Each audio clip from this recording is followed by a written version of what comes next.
আলাইকুম ওরহমতুল্লাহি ওবরাকাতুহু নাহমাদুহু ওয়া নুসাল্লি ওয়া নুসাল্লিমু আলা হাবিবিহিল কারীম আম্মা বাদ। দূরে এবং কাছে দেশ এবং প্রবাসে যে যেখান থেকে মাহে রমাদান উপলক্ষে এশিয়ান টিভির অন্যতম আয়োজন রামাদান করিম অনুষ্ঠানটি দেখছেন, আপনাদেরকে স্বাগত জানাচ্ছি। আমি ASM সদরুদ্দিন আজহারি। অনুষ্ঠানটির কো-স্পন্সর হিসেবে রয়েছেন গণস্বাস্থ্য হোমিও। সুপ্রিয় দর্শক শ্রোতা, প্রতিদিন এক একটি নিত্য নতুন বিষয় নিয়ে আমরা আপনাদের সামনে উপস্থিত হই। আজও তার ব্যতিক্রম নয়। আজ আমরা আপনাদের সামনে আলোচনা করব পিতামাতার প্রতি আমাদের দায়িত্ব এবং কর্তব্য এই বিষয় নিয়ে। এই বিষয়ে আলোচনা করার জন্য আমাদের স্টুডিওতে উপস্থিত হয়েছেন বিশিষ্ট মিডিয়া ব্যক্তিত্ব, লেখক এবং গবেষক মাওলানা মোহাম্মদ তারেক হাসান মাহাদি সাহেব। আসসালামু আলাইকুম ওয়া রাহমাতুল্লাহ। আসসালামু ওয়া রাহমাতুল্লাহি ওয়া বারাকাতুহু। কেমন আছেন মোহতারাম? আলহামদুলিল্লাহ, আল্লাহ তাআলা ভালো রেখেছেন। আপনি কেমন আছেন? আলহামদুলিল্লাহ।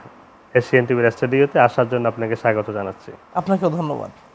সুপ্রিয় দর্শক শ্রোতা, আমরা আজ যে বিষয়টি নিয়েছি আলোচনা করার জন্য, মাতা পিতার প্রতি সন্তানের দায়িত্ব এবং কর্তব্য, খুবই জীবন ঘনিষ্ঠ এবং গুরুত্বপূর্ণ একটি বিষয়।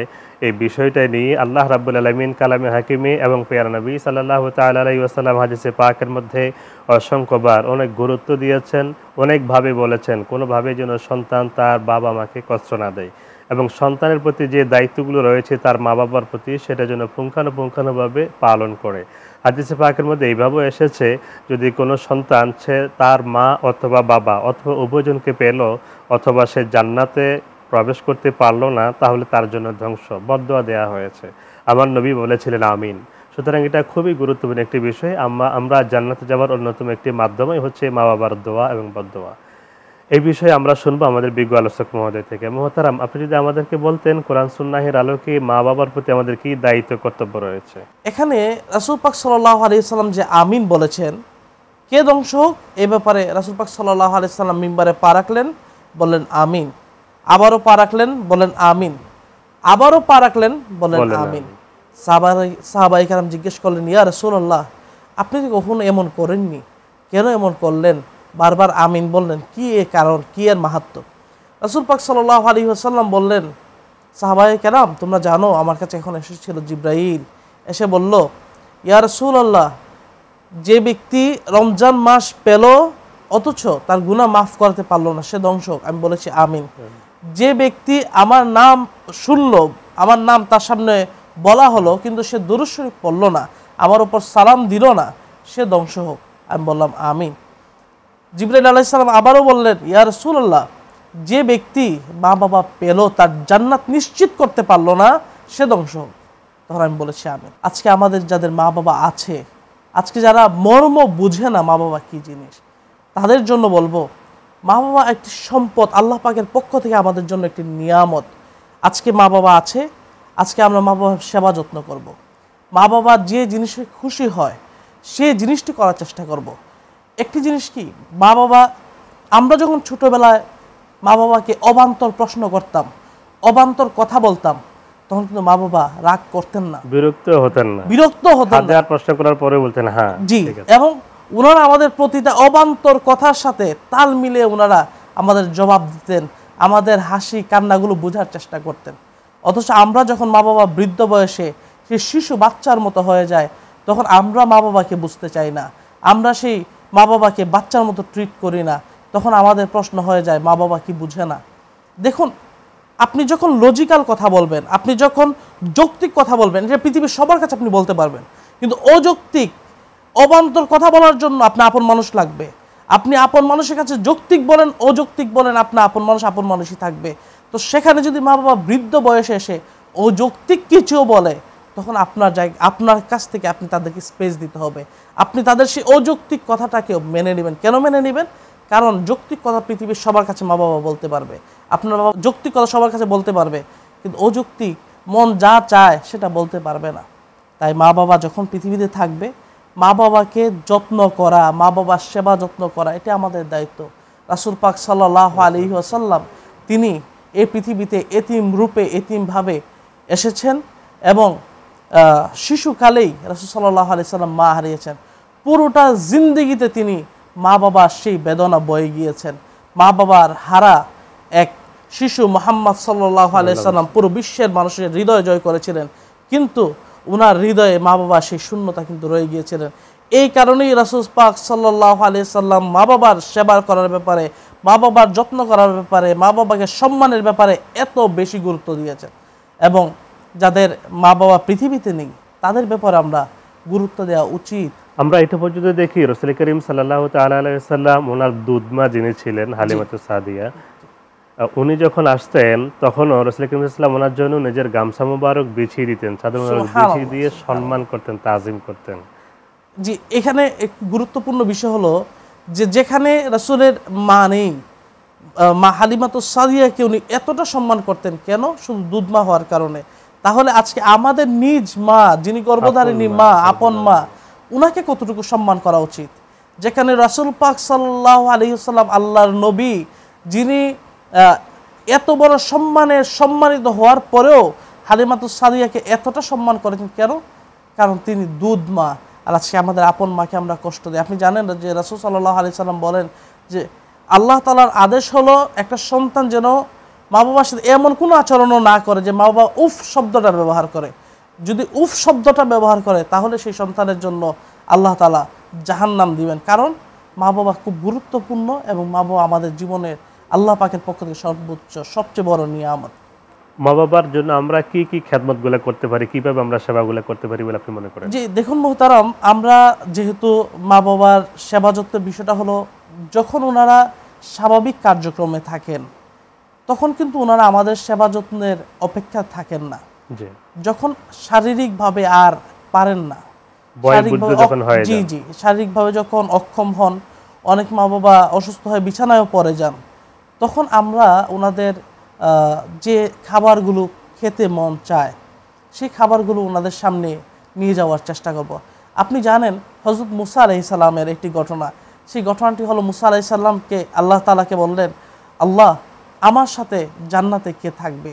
তখন আল্লাহ তাআলা বললেন, মুসা তোমার সাথে একজন কসাই থাকবে, তোমার জান্নাতের সঙ্গী হবে একজন কসাই।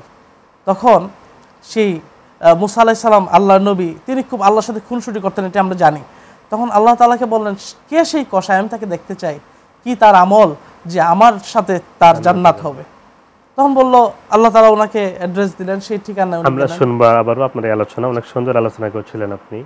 সুপ্রিয় দর্শক শ্রোতা, মা বাবার প্রতি সন্তানের দায়িত্ব এবং কর্তব্য নিয়ে আমরা সুন্দর আলোচনা শুনছিলাম। এতক্ষণ পর্যন্ত খুব সুন্দরভাবে আমাদের মহতারাম আলোচক আলোচনা করছিলেন মা বাবার প্রতি সন্তানের দায়িত্ব এবং কর্তব্য নিয়ে। যে মহতারাম মুসা আলাইহিস সালামের কথা বলছিলেন অনেক সুন্দরভাবে, যদি একটু মুসা আলাইহিস সালামের কাছে যখন এই খবরটি আসলো, আল্লাহ তাআলা বললেন যে তোমার সঙ্গী হবে একজন কসাই। তখন তিনি অ্যাড্রেস চাইলেন, ঠিকানা চাইলেন। সেই ঠিকানায় গেলেন। আল্লাহ তাআলা ঠিকানা দেওয়ার পর সেই ঠিকানা যাওয়ার পর দেখলেন যে সেই গোশত বিক্রেতা বা কসাই, তিনি সারাদিন যাবতীয় যে কার্যক্রম, গোশত বিক্রি করলেন, রাত হলো, কিছু গোশত নিয়ে তিনি বাড়িতে গেলেন। বাড়িতে যাওয়ার পর সেই গোশতকে রান্না করে একজন বয়স্ক বৃদ্ধা মহিলার কাছে নিয়ে গেলেন। সেই মহিলা গোশতগুলো খেলেন, খুব খুশি মনে কানে কানে বললেন, কি যেন একটা কথা বললেন।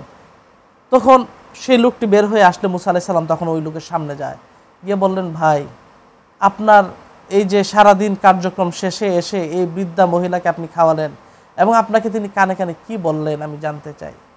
তখন সেই কসাই বললেন, মায়ের মন কত কিছুই বলে, মা আমাকে প্রতিদিন দোয়া করে দেয় যে তোমার জান্নাত যেন হয় মুসা আলাইহিস সালামের সাথে, আল্লাহর নবীর সাথে।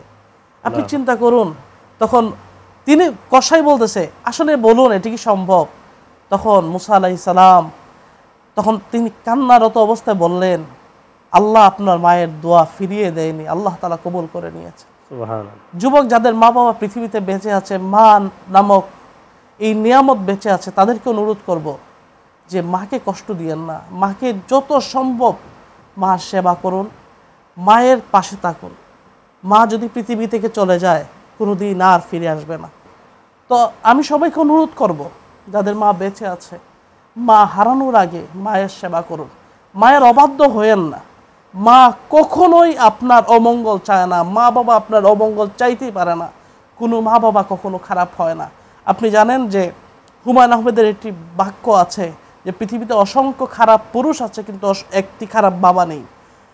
ঠিক তেমনইভাবে অসংখ্য খারাপ মহিলা থাকতে পারে কিন্তু একজন খারাপ মা নেই। আজকে যাদের মা হারিয়েছি তাদের কিছু কর্তব্য দায়িত্ব রয়েছে। আমরা মায়ের কবরের পাশে দাঁড়াবো? হ্যাঁ, সুন্দর প্রশ্ন। আমি এটা আসছিলাম যে দুনিয়া থেকে মা বাবা বিদায় নেওয়ার পরে থাকতে আমরা সেবা করব, যত্ন করব, তাদের পাশে দাঁড়াবো। আমরা জানি মা বাবার বিকল্প হয় না। তেমন একটি জায়গা, এমন দুটি নাম যে দুটি নামের কোনো বিকল্প কেউ দিতে পারবে না। এটা আল্লাহ রাব্বুল আলামিনের সৃষ্টি করেছেন এই মহব্বত, ভালোবাসা সন্তানের প্রতি মা বাবার এবং মা বাবার প্রতি সন্তানের। মা বাবা পৃথিবী থেকে যাওয়ার পরে আমাদের কি দায়িত্ব এবং কর্তব্য রয়েছে তাদের প্রতি? আমাদের প্রথম দায়িত্ব হবে ঋণ মা আদায় বাবার করে দেওয়া। ঋণগুলোকে আমরা যত সাধ্য চেষ্টা করবো ঋণগুলোকে দিয়ে দেওয়ার। তারপর যে দায়িত্ব হলো আমরা মা বাবার উপর সওয়াব রেসানি করব, মা বাবার জন্য ইসালে সওয়াব করব। আমরা বিশেষ করে সবচেয়ে বেশি গুরুত্বপূর্ণ হলো মা বাবার কবরের পাশে গিয়ে দাঁড়াবো, জিয়ারত করব। কারণ এটি খুব ইম্পর্টেন্ট। আপনি জানেন যে যখন কবরবাসীকে সালাম দেয়া হয় তখন আল্লাহ তাআলা সেই কবরবাসীর মধ্যে রূহ ফিরিয়ে দেন উত্তর দেওয়ার জন্য। এখন আমরা যখন মা বাবার কবরের পাশে গিয়ে দাঁড়িয়ে সালাম দিব, আমাদেরকে দেখার জন্য ওনাদের রূহ ফিরিয়ে দেওয়া হবে, আমাদের সালামের উত্তর দেওয়ার জন্য। এই যে মা বাবার পাওয়া, এটাই তো বড় পাওয়া। মা বাবার জন্য আমরা জিয়ারত করব। তারপরে যে দায়িত্ব সেটি হলো আত্মীয়তা। বাবার বন্ধুবান্ধব থাকে, বাবার ভাইয়েরা থাকে, তাদেরকে আমরা গুরুত্ব দিব। বাবার মতো করে, অভিভাবকের মতো আমরা ওনাদেরকে শ্রদ্ধা করব, ওনাদের সাথে সুন্দর আচরণ করব। মায়ের যে আত্মীয় স্বজন থাকে, খালা থাকে, বা মায়ের অন্যান্য যে আত্মীয় স্বজন থাকে, মায়ের মাও থাকতে পারে, ওনাদেরকে আমরা সম্মান করব, ওনাদের সাথে আমরা আত্মীয়তা সম্পর্ক বজায় রাখব। মায়ের দিকে যারা আছেন, বাবার দিকে যারা আছেন, সকলের সাথে সুসম্পর্ক বজায় রাখা, এটা হাদিসে পাকের নির্দেশ, ইসলামী নির্দেশ। আরেকটা কথা আপনি বলেছিলেন মাঝখানে আলোচনার মধ্যখানে যে ইসালে সওয়াব করা। আসলে অনেকে বিষয়টা হয়তো বুঝবে না, এটা একটু যদি বাংলা ব্যাখ্যা করে দিতেন আসলে কিভাবে আমরা ইসালে সওয়াব করি। ইসালে সওয়াব বিষয়টাকে আমরা যদি খুব কমপ্লেক্স যে বিষয়টা করে ফেলে, আপনি যেটা বলছেন খুব সুন্দর, যে ইসালে সওয়াব মানে খুব বড় করে মাহফিল করা বা এই ধরনের কিন্তু কোনো বিষয় না।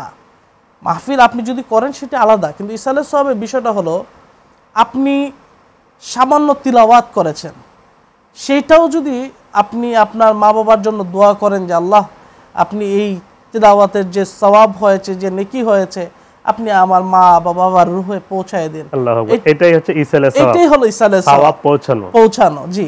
কিন্তু অনেকে এটাকে কমপ্লেক্স করে, যে অনেকে মনে করে যে বড় মাহফিল মানে ইসালে সওয়াব বা এই ধরনের, আসলে না।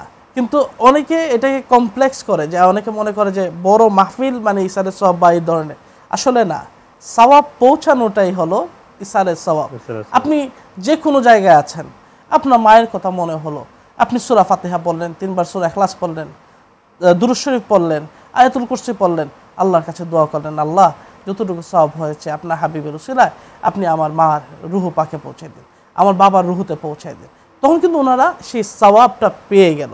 এবং নেক সন্তান পৃথিবীতে রেখে গেলে এই একটা লাভ, সেটি হলো আপনার সাদকায়ে জারিয়া হিসেবে আপনি আজীবন সেই সন্তানের ভালো আমলগুলোর ভাগ পাবেন। এবং একটি ইম্পর্টেন্ট বিষয় আমি বলে দিই, সেটি হলো যাদের মা বাবা পৃথিবী থেকে চলে গিয়েছে, আপনারা একটি জিনিস মনে রাখবেন, যদি আপনি এমন কোনো গুনাহ করেন যে গুনাহ জঘন্য গুনাহ, সেই গুনার জন্য আপনার মা বাবাও কিন্তু হাসরের দিন জবাবদিহিতা করতে হবে। কেন করতে হবে? যে আপনাকে সুসন্তান কেন বানিয়ে যান নাই, এটার জন্য কিন্তু মা বাবার জবাবদিহিতা রয়েছে। কারণ মা বাবার উপর দায়িত্ব হলো সন্তানকে সুসন্তান হিসেবে গড়ে তোলা। তো যাদের মা বাবা পৃথিবী থেকে চলে গিয়েছে, অন্তত আপনাদের মা বাবার কথা চিন্তা করে হলো পাপ কর্ম থেকে, পাপ কাজ থেকে বিরত থাকা। অনেক ধন্যবাদ আপনাকে স্টুডিওতে সময় দেওয়ার জন্য। আপনাকে অনেক মোবারকবাদ জানাচ্ছি। জি, আপনাকেও ধন্যবাদ। সুপ্রিয় দর্শক শ্রোতা, এতক্ষণ পর্যন্ত আমরা বিজ্ঞ আলোচক মহোদয়কে শুনেছি আমাদের মা বাবার প্রতি দায়িত্ব এবং কর্তব্য নিয়ে। সন্তানরা কি দায়িত্ব পালন করবে মা বাবার প্রতি, কোরআন হাদিস এবং বাস্তবতামুখী আলোচনা শুনেছি। সুপ্রিয় দর্শক শ্রোতা, আমরা যেন তা আমল করতে পারি। আল্লাহ রাব্বুল আলামিন আমাদের সবাইকে তৌফিক দান করুক, আমিন। দেখতে দেখতে একেবারে শেষ পর্যায়ে চলে এসেছে আজকের এই পর্বের। আগামী পর্ব দেখার আমন্ত্রণ জানিয়ে এখানেই শেষ করছি। আল্লাহ হাফেজ। আসসালামু আলাইকুম ওয়া রাহমাতুল্লাহি ওয়া বারাকাতুহু।